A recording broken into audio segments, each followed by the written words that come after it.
All right, good morning, everyone. Well, it's morning for me anyway. I have a request from one of my few viewers to analyze a game that he played and lost, and I'm absolutely happy to do so. I think I think analyzing the games that we lose yields a lot more information as far as lessons learned, and so we'll kick it right off.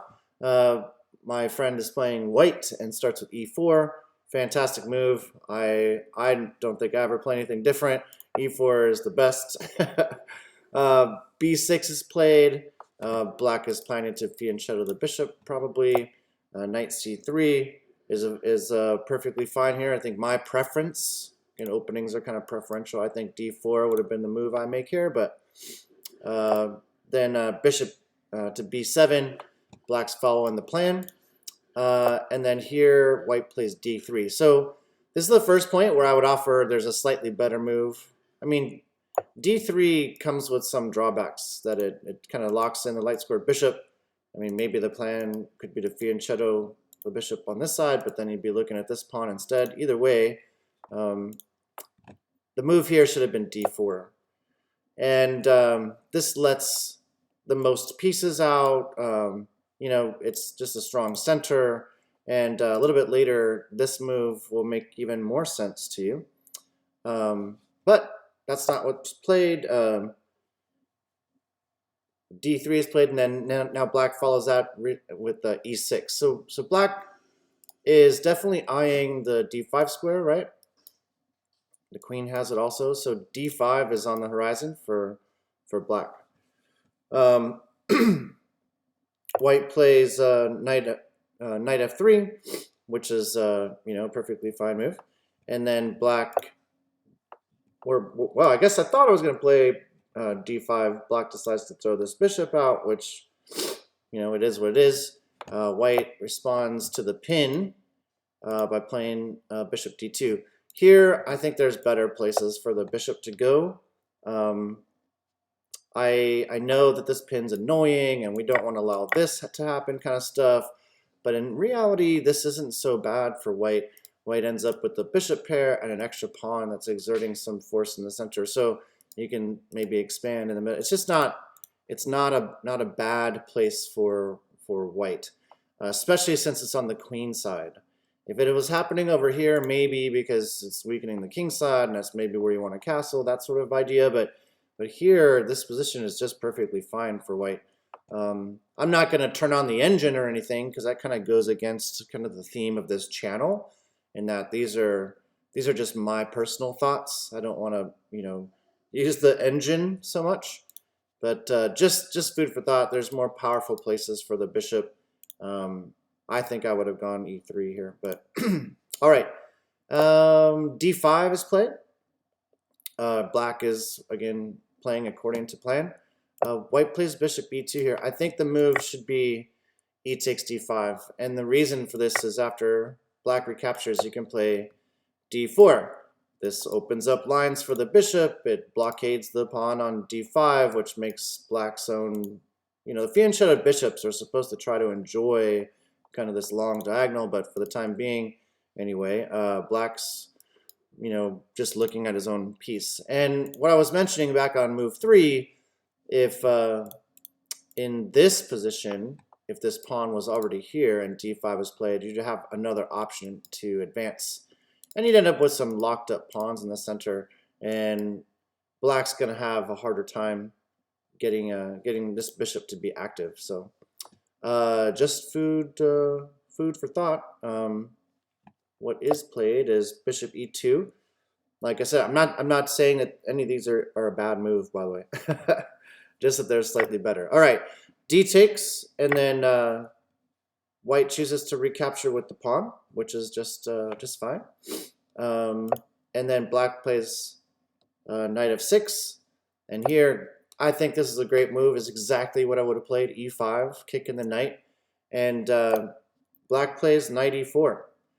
And here is the first point in the game where black blunders completely. This move is a total blunder, and I'll give you a few seconds to find it. Consider it like a chess puzzle. Pause the video if you have to.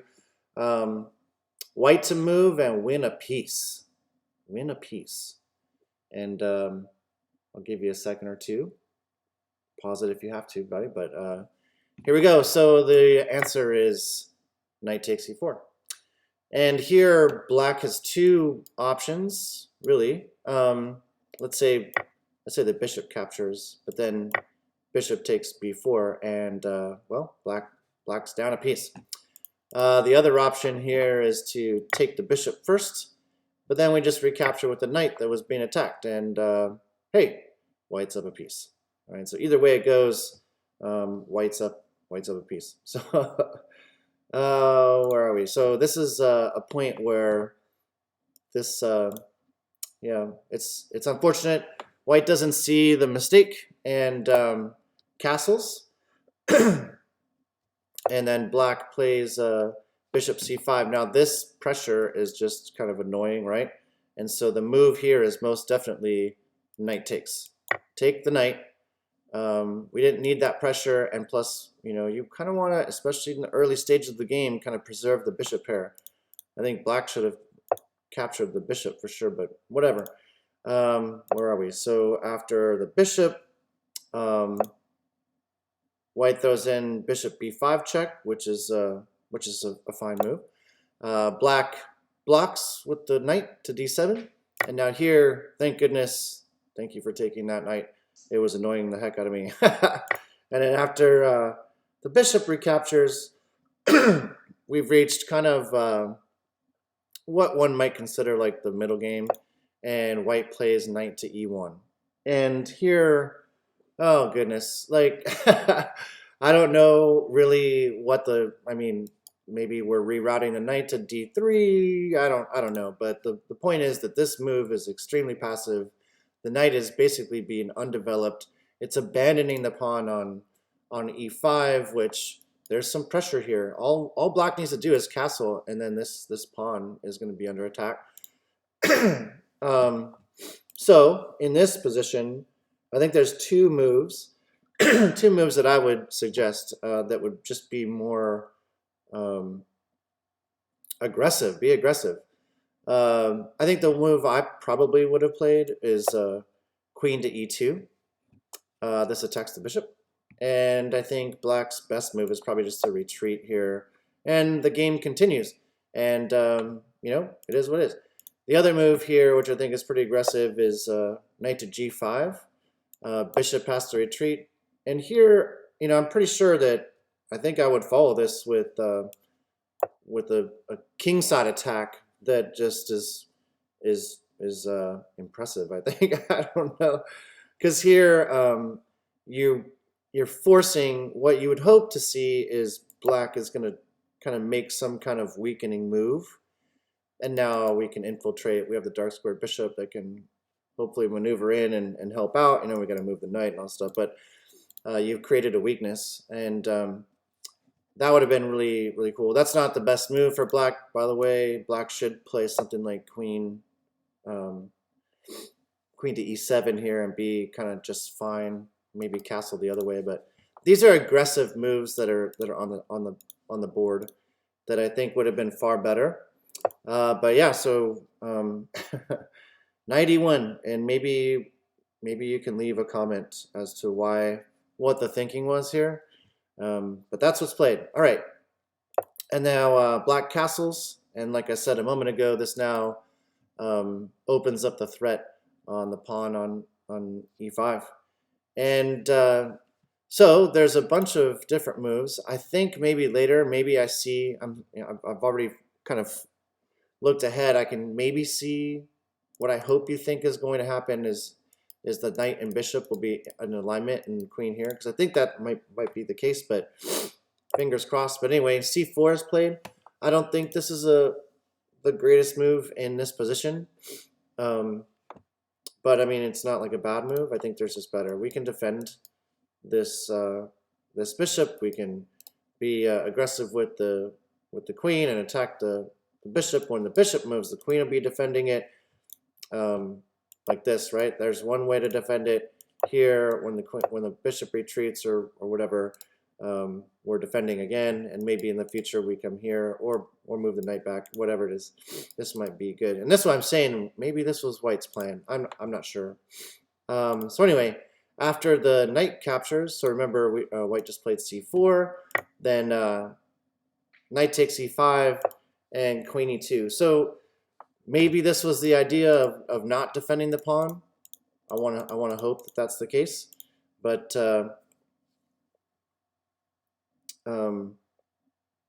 it's not. It's not this move. I know it looks like it does, but it doesn't. It doesn't actually win a piece at all, because after the bishop retreats, you go, oh look, I got your knight, but the queen just comes in and takes d2, the bishop on d2, and everything's fine for black. So at any rate, let's go back to the game. Black chooses to defend the bishop with the queen to h4, right where we're here. That's what black's response is.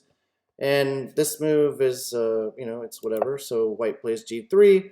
And here is the second time in the game where black just completely blunders. The move here for black is just to trade queens. Just maintain the defense here, and if the queen trade happens, then everything's fine. But black plays queen f6, which is a complete and total blunder. But this time, white sees it. Queen takes c4, and white is up a piece. Great job. And black follows up one blunder with another, knight f3 check. And here there's a couple of options, queen takes or knight takes. And I totally agree with the move that's made. Queen takes f3 is far more forcing. Black should not be wanting to trade material here, though. So in like a professional kind of scenario, I would say that probably knight takes is a better move. However, queen takes f3 being more forcing, I kind of agree with, but in this scenario, black should not want to trade queens. In fact, black has a much better move. Like, we can just take this, and now your knight's not developed, right? Although we can do great things with it, but now you have a bishop to worry about, so there's better moves for black, but black is like, sure, let's trade queens, which is quite surprising when you're down 2 pieces. So now we're into like a game that is just completely won, in my opinion. All right, so rook a d8, a little bit of pressure on the bishop. It's defended, not a big deal. I think here, well, the move that's made is bishop g5, and this is just not a move I would suggest because of what happens in the game. f6, and then all these things happen. And notice that e5 would have been a great square because this pawn is a weakness. So going back to this move, if we're looking at places to move this bishop, where can that bishop do the most damage? And when we look at all the undefended points, there's only 2 undefended pieces in black's position now. And they're both on dark squares, but this one can be attacked immediately. So the move here, if you're looking at a bishop move, this is a great move because there's no way to defend this because the bishop has that square. So the only way to defend it is to use a rook, which is awesome because that doesn't even work because the rook's defense is on a light square, and you've got the light squared bishop that's now kicking the defender, and so on and so forth. So this is a far better move that, as far as I can tell, guarantees you to win another pawn. All right, but g5 is played. Black kicks it, and then bishop f4. Now this is impossible. We're just never going to win. And black's got this cool chain. Just it is what it is. We end up trading off bishops, which is good. Black is down 2 pieces, and that's totally acceptable. We have a little bit of a weakening in the position for as far as our pawn structure, but again, being up a piece, it is what it is. What was I? Now I'm lost on the. Where was I? Stand by. Okay. So after the bishop, yes. Okay, I was looking at the lines. I'm very confused. All these additional annotations. Okay. So here, black immediately comes in for the attack, and white plays, yeah, rook 81. Okay, we're trying to trade rooks maybe. Here I think there's a more aggressive move again, because the moves that black played earlier to kick the dark squared bishop have created openings on the light squares, and so the light squared bishop would just love to be on this diagonal, I think, right? And the only way to get there is to move this pawn, but this move has given us an option to do that with some tempo. Attack on the rook after the rook captures. There's a fantastic combination here.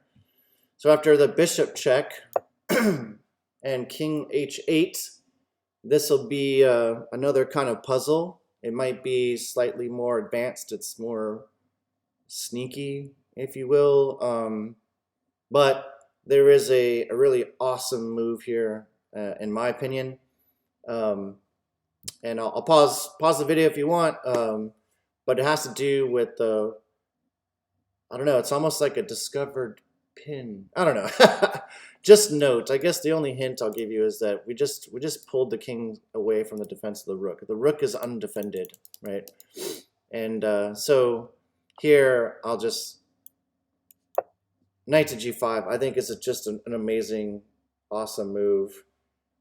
Note that the pawn is currently pinned to a checkmate, so awesome move, and it gives, there's a lot of room for black to make some mistakes here. This check, king here, for instance, would lead to kind of windmill type thing, you know, takes, king here, rook, you know, come back, you know, there's all kinds of nasty stuff. I think the only move to save black here is to allow the king a place to run other than anyway, so you can see this is just kind of a cool set of moves. So we're going too far. All right, rook 81 is played, maybe in hopes of trying to trade the rooks. So not a bad idea. And if black doesn't trade, which that's what's played, black takes the e3 pawn, then hey, white's got the open file. Here I think there's, again, I'm being a little bit more aggressive. I think there's two moves I would be looking at here. Rook to d7, which guarantees to win one of these pawns, pretty much, right? Not that you would have to take them right away, but rook to d7, double the rooks on the d file, all good things. But we can't double the rooks without, you know, taking care of the defense of this knight, which leads me to play, my choice would be king to f2 first. And it's funny because that's as far as I initially kind of analyzed, but then you realize that black doesn't have a whole lot of places to go with this rook, right? These squares are all taken. All of these squares, rook has exactly one square to move to. And boy, now we can start to really play some games with this guy, right? Where does the rook go? Where do you go? Where do you go? I guess this is the only square, right? And you can see kind of the trouble that's happening. And now we can follow up with the rook to d7. The bishop can come in. I mean, it's just we're looking really, really good here. All right. So it takes... Yeah, so the move here should have been something like this or this, definitely. Instead, white plays knight h4, and I don't really, I guess maybe white wants to put the knight here, but this move doesn't really give us anything, to be honest with you, because black can just play something that's restrictive, and now the knight just looks silly, right? Knights on the edge are significantly limited in their mobility. You should try to always avoid putting knights on the edge of the board. But you know, it doesn't really matter because that's not what's played. Black decides to attack it with g5 instead, and here knight to f5 is a perfectly good move. It attacks the rook. The knight ends up on an outpost here, which is kind of cool. So you know, it ends up all right. Black plays rook e4. And here, again, the move is rook to d7, you know, but white plays c5, which is fine. I don't think black shouldn't be capturing here to create more weaknesses in his position, but he does. B takes c5 and then bishop to c4. And now all of a sudden the tides have turned. White has, this is a complete blunder. The rook covers this square. Black's move is simple.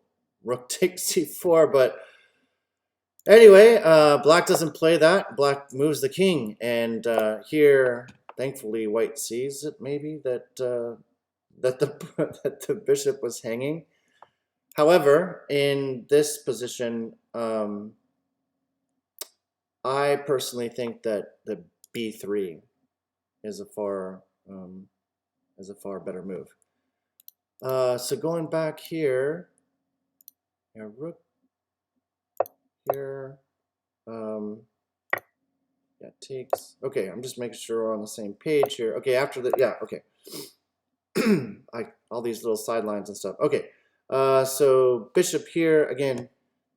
My recommendation would be b3, and I think it's funny. You're gonna let's note that I have suggested the move b3 here exactly one time, and you're gonna see me recommend this move probably 5 more times. Okay. All right, so rook to b4, and white plays knight to d4, and I'm just stunned when I see this move, because this move is just, it's like a double blunder. I mean, not only does it give up a piece, but it makes black's pawn structure is just like immaculate now. I'm just at a loss. I'm sorry that I mean that okay, so the move in this position is b3. That's the best move in this position because the rook was attacking the b pawn. So b3. b3. Number 2. All right. So anyway, black captures the knight, but you know the game's not over. White is still up a piece, and you know, shouldn't freak out. Here, again, rook c1 does absolutely nothing to avoid the threat on the b pawn. So here, once again, I would suggest b3. Anyway, rook c1 does come up with a threat. Maybe it's a counterattack. Remember, after black takes, he'll be threatening another pawn. So takes. Is that what we're doing? I don't know. But b3 is definitely the move. Black moves to defend. And then now, I get it. I think we're trying to double the rooks here. But I have to recommend b3. All right. Moving on. c5 is played, which is kind of funny because black just defended that pawn and now is giving it away. So, wait, what? We're not taking that? Okay, so the move here would have been rook takes, and we might, you know, we're giving up this this pawn. Oh, by the way, sorry. After all this move, sorry. Whoop, whoop, whoop. There was one other thing I wanted to point out. After this move, you have to note some stuff. So remember we were talking about earlier that the rook can come in and take both of these pawns. After this move, you can you see the diagonal, right? So if there's ever a threat of this rook taking this pawn, for instance, let him take it. And anyway, so rook here, this is played. Yeah, the move here is knight takes. Because after this capture, we can double the rooks, and then hopefully black plays something silly like rook takes a2, and then bishop here wins a rook. Anyway, so where were we? We're here, doubling the attack on this pawn. Black is playing in accordance with good standard rules. Push the path, you know. Black is trying to push through with these pawn passers. Bishop b4 is is an okay move in my mind. I think that's the only move, actually. Anyway, the rook falls back. Black is trying to defend here. This is an awesome move, absolutely. Win that pawn back, thank goodness. And now this move is played. Now here, white needs to start getting in front of these pawns, right? But I would still play b3. The reason is that after this type of move, we can now blockade this way. Black's going to want to try to get behind pieces, and we're going to stick pieces. You know what I'm saying? Like, there's just food for thought. That's what white needs to start doing here, but instead, white's putting pieces behind them. And then, oh, I missed one of the moves here. Yeah, h4. So in this position, white needs to start to figure out how to blockade, so we can attack a pawn. Maybe we see moves like this. Maybe double up this way. You know, who knows? We need to figure out a way to blockade these pawns. All right. So the move that was played, h4, does none of that. And anyway, so allows black to continue pushing his passed pawns. And again, now the move to blockade this pawn is kind of gone, you know, so we're running out of options. So rook f5 is fine. This recapture here happens. And now, again, we need to blockade, not get next to or behind them. I'm not sure why black even bothers to attack the bishop here, because, my goodness, passed pawns everywhere. Here, bishop takes. Okay, so once again, the move is b3. Absolutely 100% b3. And if there was any point in the game where b3 was the absolute best move, it's here, because moving the bishop allows black to infiltrate on the open file in the back rank, and now it's just game over, and there's not much to talk about anymore. So unfortunately, black is down a piece, but is going to win this game. I don't think we need to continue. Although, on one last note, there is a way. I mean, black ends up getting a queen here, right? After all these captures, it gets a queen. Okay, if there is what you might consider a better move after all these captures, at least you're just down in exchange a bishop for and a pawn or two, right? The pawns are kind of shattered. You have a bishop, or you have a bishop for a rook. It's again, I haven't evaluated this on an engine, but better than giving black a queen. So on that note, and it's so unfortunate, I was looking at this game and it was so sad. I was just so heartbroken for you, man. But I hope this analysis helps you out in the future, and you can maintain those kind. I mean, that was just an impressive lead. That was just, you know, a couple of mistakes, but that's the nature of the game, right? So I hope you guys enjoyed it, and if anyone has a game that they'd like me to analyze with, again, the theme of this channel is kind of me putting my thoughts out there. Definitely go and check moves against the engine and stuff like that, because the engine moves, I mean, it's just always going to come up with the most amazing stuff.